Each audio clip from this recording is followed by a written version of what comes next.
Welcome back guys. स्वागत है आपका एक बार फिर से सत्यम ट्रिक क्लासेस में। दोस्तों, आज अपन एक बहुत ही इम्पोर्टेंट टॉपिक प्रमुख संगठन और उनके हेडक्वार्टर्स के बारे में पढ़ने वाले हैं। रेलवे एनटीपीसी एग्जाम 2020 में आपसे ये क्वेश्चन बहुत बार बार पूछे जा रहे हैं कि हेडक्वार्टर्स कहाँ है, इनका स्टेबलाइज कब किया गया था और इनके जो प्रमुख हैं उनका नाम क्या है।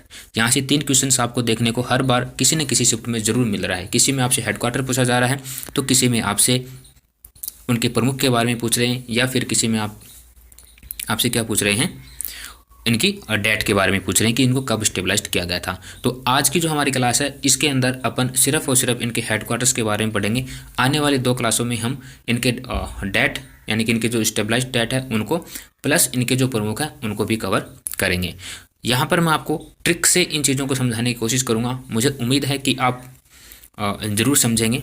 तो यहाँ पर शुरुआत करते हैं। सबसे पहले अपन शुरुआत करते हैं वाशिंगटन डीसी। जिन जिन संगठनों का मुख्यालय अमेरिका के अंदर है, वाशिंगटन डीसी के अंदर है, उनके बारे में बात करते हैं। विश्व बैंक, पहला इसमें विश्व बैंक, दूसरा है अंतर्राष्ट्रीय मुद्रा कोष, तीसरा है वित्त निगम, चौथा है अंतर्राष्ट्रीय विकास संघ और 5वां है अंतर्राष्ट्रीय दूरसंचार उपग्रह संगठन। इनको याद कैसे करें भाई? अब 5 आ गए तो आप कंफ्यूज हो सकते हो कि भाई किसका कहाँ पे होगा। तो इसके लिए मैं आपको छोटी सी ट्रिक देता हूँ। आप ये मान लीजिए कि जो अमेरिका है ना, ये क्या है? डॉन है। क्या है? अमेरिका डॉन है। तो इस डॉन ने क्या किया, इसने अपने पास बैंक को रख लिया कि भाई मेरे को पैसे की ज़्यादा ज़रूरत है। भाई डॉन होगा तो जाहिर सी बात उसको पैसे ज़्यादा चाहिए, तो उसने क्या कर लिया, बैंक रख लिया अपने पास में। बैंक रख लिया तो जो मुद्रा है, जो मुद्रा होगी उस संगठन को भी इसने क्या कर लिया, अपने पास रख लिया। फिर इसने क्या किया कि इसके साथ, इस डॉन के साथ जो लोग काम कर रहे थे तो उनको भी उनको तगार जो तनख्वाह है वो देनी होती थी। तो उसके लिए उन्होंने क्या कर लिया, एक वित्त निगम बना लिया कि भाई तेरे को तब मिलेगा, तेरे को तब मिलेगा। ओके, अब यहाँ पर क्या हुआ कि जब ये वित्त संगठन बना लिया गया तो इनका होगा आपस में झगड़ा। कभी कोई ये बोलता है कि मेरे को पहले चाहिए, कभी कोई ये बोलता है कि मेरे को पहले चाहिए। तो उन्होंने क्या कर लिया, एक विकास बना दिया।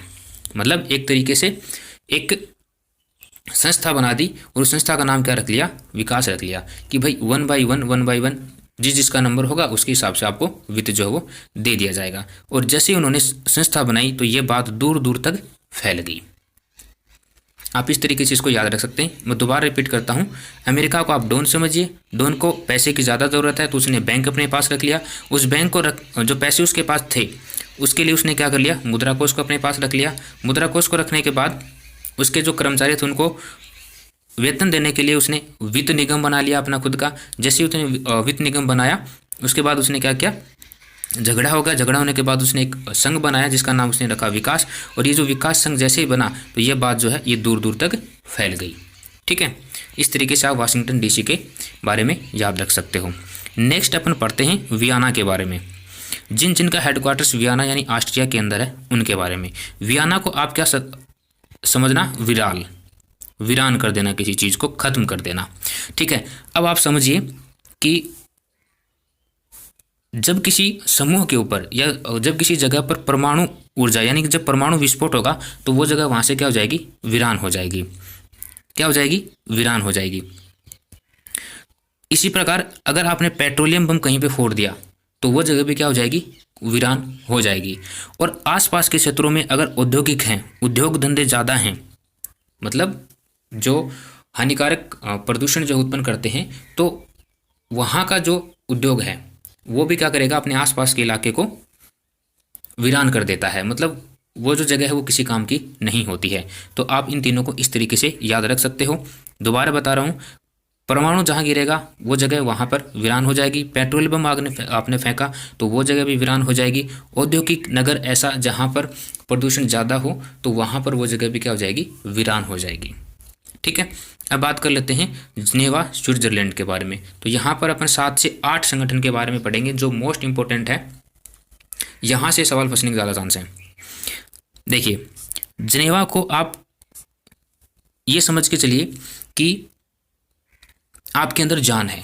आपके अंदर जान जो है वो कब होगी, जब आपका मौसम जो है वो अच्छा होगा, जब आपका स्वास्थ्य अच्छा होगा।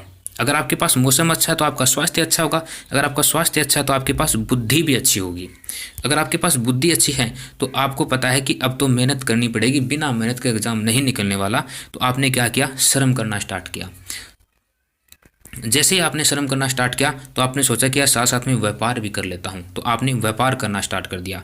आपने व्यापार करना स्टार्ट किया, दोस्त को पता चला कि बंदे ने तो व्यापार करना स्टार्ट कर दिया, तो उसने ये बात क्या करी, दूर दूर तक फैला दी, दूर दूर तक फैला दी। जैसे ये बात दूर दूर तक फैली तो वहाँ पर आपके जो दोस्त हैं वो आपसे मिलने के लिए आने लगे कि यार वाह क्या बात है, तूने तो श्रम किया, श्रम करने के बाद में तूने साथ साथ व्यापार भी स्टार्ट कर दिया, हमें तो ये बात ऐसे पता चली।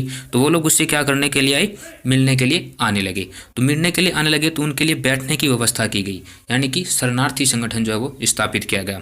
जब वो शरणार्थी संगठन स्थापित किया गया तो आपको पता है कोरोना चल रहा है, उनमें से कुछ लोग बीमार निकल आए। तो जो बीमार निकल आए उनके लिए उन्होंने रेड क्रॉस मतलब आप समझ रहे हो ना, हॉस्पिटलाइज, तो उसकी भी स्थापना उन्होंने कर दी। भाई जो बीमार है, जो मुझसे मिलने के लिए आ रहे हैं, उनके लिए मैंने अलग से जगह बनाई है। तो इस तरीके से आप इसको याद रख सकते हैं। मैं वापस बता रहा हूँ, अगर आपके शरीर में जान होगी, जान कब होगी, जब मौसम अच्छा होगा। मौसम अच्छा होगा तो आपका स्वास्थ्य अच्छा होगा, स्वास्थ्य अच्छा होगा तो आपकी बुद्धि ठीक होगी, अगर आपकी बुद्धि ठीक है तो आप श्रम करोगे, श्रम में आप के साथ साथ आपने व्यापार करने की सोची। जैसे आपने व्यापार करने की सोची, ये बात दूर दूर तक फैल गई, दूर दूर तक फैली तो शरणार्थी लोग आपके पास आने लगे और आपने उनके लिए एक रेड क्रॉस संगठन की स्थापना कर दी।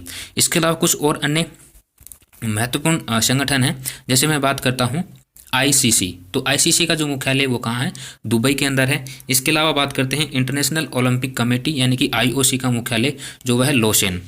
यहाँ पे ये टाइपिंग एरर है, ये है लोसेन, इसको आप लोसेन पढ़ेंगे। फीफा का कहाँ है, स्विट्जरलैंड के अंदर है। एडीबी का जो मुख्यालय वहाँ का है, मनीला के अंदर है। आसियान का मुख्यालय जो है जकार्ता इंडोनेशिया में है। सार्क का काठमांडू में है। यूनिसेफ का न्यूयॉर्क में है और संयुक्त राष्ट्र विकास का भी न्यूयॉर्क के अंदर है। ठीक है, यहाँ से यूनिसेफ वाला जो है इसको क्या करोगे, न्यूयॉर्क। ठीक है, इस तरीके से आप याद कर लेना। यहाँ पे अपना जो मुख्यालय है उसमें एक यूनेस्को मुख्यालय भी आता है। कौन सा, यूनेस्को। तो मैंने आपको यूनेस्को जो है वो करवाया नहीं, वो जानबूझ के नहीं करवाया मैंने। यूनेस्को क्यों नहीं करवाया, क्योंकि यूनिसेफ और यूनेस्को आपको कंफ्यूज करते हैं। आपको सिर्फ ये याद रखना है कि यूनिसेफ का कहाँ है, न्यूयॉर्क है, तो यूनेस्को का अपने आप हो जाएगा। ठीक है, तो आज के लिए इतना ही। उम्मीद है आपको क्लास पसंद आई है।